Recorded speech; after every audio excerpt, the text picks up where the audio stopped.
आलमगीर एक निहायत खूबसूरत और नेक दिल शहजादा था।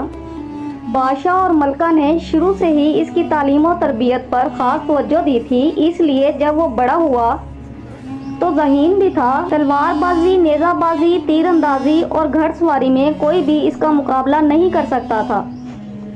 बादशाह को उम्मीद थी कि जब इसके बाद तख्त संभालेगा तो एक बेहतरीन हुक्मरान साबित होगा। एक रोज़ बादशाह ने शहजादे को तलब किया, शहजादे, हमारे बाद तुमने ही तख्त संभालना है, लेकिन हमारी ख्वाहिश है कि तख्त संभालने से पहले तुम दुनिया को घूम फिर कर देख लो। इससे तुम्हें बहुत सी बातें पता चलेंगी और तजर्बा भी हासिल होगा। ये तजर्बा बाद में तुम्हारे बहुत काम आएगा। बस अब तुम अपने सफ़र की तैयारी शुरू कर दो। ये याद रखना कि एक आम इंसान की शक्ल में तुम यहाँ से जाओगे। महल से निकलते हुए ना तुम्हारे पास रकम होगी और ना सवारी होगी। अपने इखराजात के लिए तुम्हें मेहनत मजदूरी करना होगी। इससे तुम ये जान सकोगे कि हमारे मुल्क में गरीब लोग कैसी ज़िंदगी गुजर करते हैं और उन्हें किन किन मुश्किलात का सामना करना पड़ता है। इसके अलावा जब तुम वापस महल में आओ तो तुम्हारे पास एक अच्छी खासी रकम होनी चाहिए। ये रकम तुम्हें अपनी मेहनत और ईमानदारी और जहानत से हासिल करना होगी। अगर तुम कामयाब हो गए तो हम समझेंगे कि हमारे बाद हमारा शहजादा वाकई इस मुल्क का अच्छा बादशाह बनने के लायक है। शहजादे ने बादशाह से वादा किया कि इसके कहे पर अमल करेगा। फिर इसने सफ़र की तैयारी शुरू कर दी। इसके जाने की खबर मलका को हुई तो वो परेशान हो गई।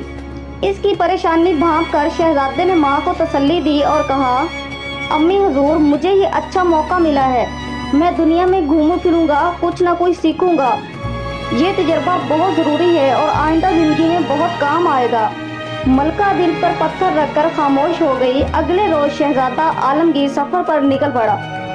इसके जिस्म पर ना तो शाही लिबास था और ना ही इसके साथ कोई घोड़ा था।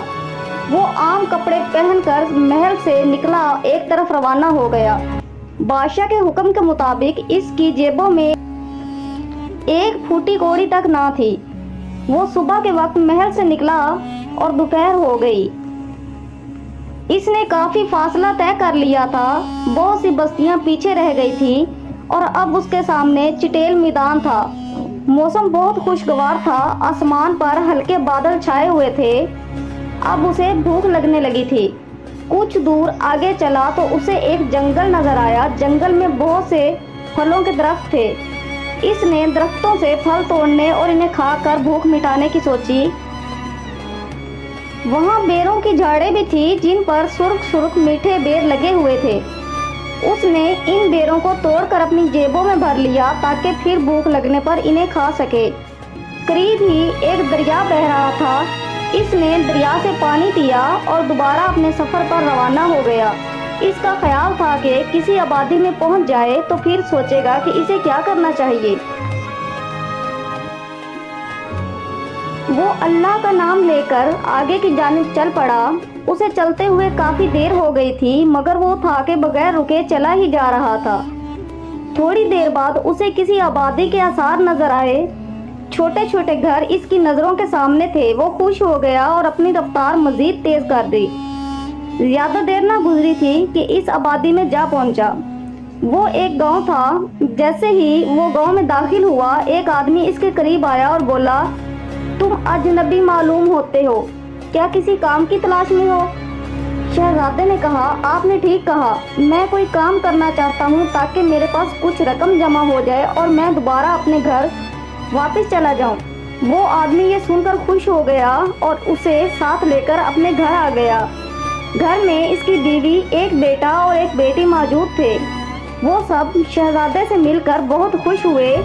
जंगल से रवाना होते हुए उसने जो बेर जेबों में भरे थे वो बेर इसने इस आदमी के बच्चों को दिए। दोनों बच्चे बहुत खुश हुए। थोड़ी देर में इस आदमी की बीवी ने खाना तैयार कर लिया। जब वो खाना खा चुके तो इस आदमी ने कहा, मेरा नाम बहराम है। मैंने चंद रोज पहले गांव में कुछ ज़मीन खरीदी है। मेरा इरादा है कि इस पर खेती बाड़ी शुरू कर दूं, मगर वो ज़मीन बहुत ऊंची नीची है। मैं इसको हमवार नहीं कर सकता। इस काम को तुम करोगे। जब जमीन हमवार हो जाएगी, इसमें बीज बो दिए जाएंगे, तुम्हारी छुट्टी हो जाएगी। मैं तुम्हारी मेहनत के बदले तुम्हें इतनी रकम दूंगा कि तुम दुनिया की मजे से सैर कर सकोगे। शहजादे ने इस काम के करने की हामी भर ली। अगले रोज वो बहराम के साथ इसकी जमीन पर पहुंच गया। जमीन वाकई बहुत ऊंची नीची थी। शहजादे आलमगीर ने कंदाल संभाल ली और काम शुरू कर दिया। शाम को कोई काम याद आ गया था, इसलिए वो घर वापस चला गया।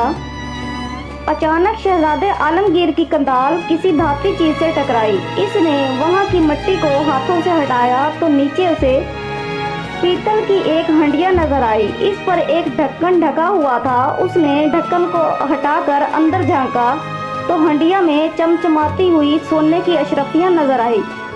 वो इन अशरफियों को देखकर बहुत हैरान हुआ।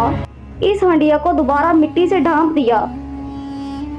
इसके बाद फिर वो अपने काम में मशगूल हो गया। दोपहर तक इसने सारी जमीन को हमवार कर दिया। इसने पूरी जमीन में थोड़े थोड़े वक्फे पर कुछ गहरी नालियां भी बना दी थी ताकि इनमें बीजों का बोया जा सके। ये बहुत मुशक्कत का काम था, मगर वो जी जान से लगा रहा। इस कदर मेहनत का काम करने की वजह से शहजादे को अब थकन महसूस होने लगी थी। वो सस्ताने के लिए एक दरख्त के नीचे बैठ गया। बहराम को गए हुए बहुत देर हो गई थी। वो जब घर से वापस आया तो शहजादा आलमगीर ने अपना काम खत्म कर चुका था। इसके खेतों की जमीन बिल्कुल हमवार हो चुकी थी। इसने इसकी मेहनत और काम की बहुत तारीफ की।